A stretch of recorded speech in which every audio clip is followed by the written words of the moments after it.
How is your dad या फिर how is your father का मीनिंग क्या होता है और इसके जवाब में हम इंग्लिश में क्या कह सकते हैं, देखते हैं आज के अफेक्शनर के लर्निंग वीडियो ट्यूटोरियल में।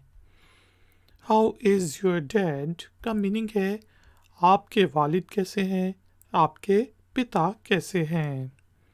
जवाब हो सकता है डैड इज़ फाइन थैंक्स या he is doing okay thank you.